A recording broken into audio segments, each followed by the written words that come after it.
याच्यामध्ये जे ट्रस्टी आहेत ते मला एक दिवसापूर्वी भेटलेले होते आणि त्यांनी अशी भूमिका घेतलेली होती की हायकोर्टच्या निर्णयाप्रमाणे आम्ही ते जे काही स्ट्रक्चर आहे ते आम्ही आमचं काढून घेतो आणि आम्ही त्यांना सांगितलेलं होतं की तुम्ही तसं काढून घेताय तर आम्ही आमची काय हे नाही, तुम्ही काढून घ्या.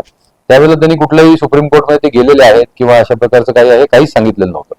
आणि त्या दिवशी रात्री जेव्हा घटना घडली तेव्हा दर्ग्याचे जे ट्रस्टी आहेत आणि काही प्रॉमिनंट समाजातली लोक आहेत हे त्या ठिकाणी प्रार्थना करून ते स्ट्रक्चर काढून घेण्याच्या तयारीमध्ये होते. त्याच वेळेला त्यांना दुसऱ्या एका मॉबनी अपोज करून ही घटना घडलेली आहे. त्यामुळे अशा प्रकारचं काही असतं तर त्या दिवशी त्यांनी जी आमच्याबरोबर मिटिंग केली तर त्यावेळेला त्यांनी ते सांगायला पाहिजे होते, त्यांनी सांगितलं नाहीये.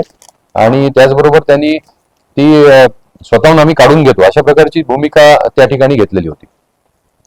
आम्हाला 2-3 दिवसापासून इनपुट्स होते की काही लोकांची माथी भडकवण्याची कामं करत आहेत आणि त्या दृष्टीने आम्ही आमचा बंदोबस्त प्लॅन केलेला होता.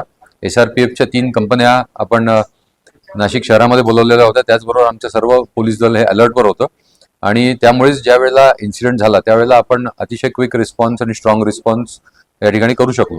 तर ती जी लोक आहेत की जी याच्यामध्ये लोकांना भडकवण्यामध्ये ज्यांचा सहभाग आहे तर त्यांची काही नावं आम्हाला मिळालेली आहेत.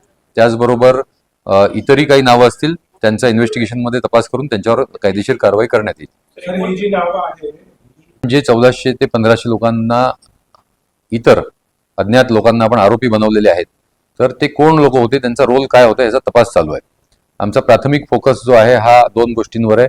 एक तर याच्यामध्ये कोणी लोकांना भडकवलेलं आहे ते महत्वाचे लोक आणि त्याच्यानंतर कोण लोक या ठिकाणी आलेले होते आणि त्यांनी दंगलीत सहभाग घेतला. अशा प्रकारे 2 अँगल्सवर आम्ही काम करत आहे आणि लवकरच आपण त्याच्यामध्ये अरेस्टमध्ये आपण यशस्वी होऊ. त्याला जे इनपुट्स मिळाले होते 2-3 दिवसापासून त्यावरच आपण वर्कआउट करून सगळी तयारी केलेली होती. आपण प्रिव्हेंटिव्ह ॲक्शन्स या ठिकाणी केलेले होते आणि हा जो काही आपल्याला इनपुट होता इंटेलिजन्सचा त्याच्यामुळेच आपण यशस्वीरित्या अर्ध्या तासाच्या आतमध्ये हे सगळं काबूमध्ये आणू शकलो.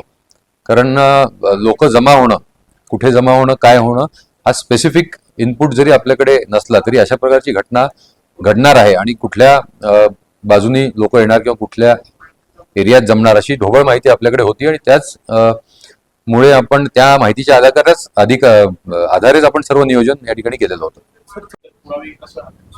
साधारण 1400-1500 लोक त्या ठिकाणी जमलेले होते.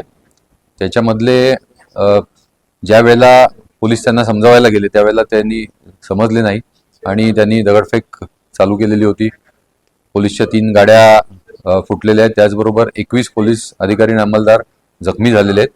तर याच्यामध्ये ज्या ज्या लोकांचा रोल आहे ते जे लोक त्या ठिकाणी आलेले होते तर त्या ठिकाणची चौकशी चालू आहे. जे लोक त्या ठिकाणी बघ्याच्या भूमिकेत असतील किंवा जे लोक आजूबाजूला राहणारे असतील ज्यांचा काही संबंध नाहीये तर अशांना टार्गेट न करता जे खरोखर जे दंगेखोर आहेत किंवा खरोखर जे व्हायलन्समध्ये सहभागी होते अशांवर पोलीस डिपार्टमेंट कारवाई करत आहे.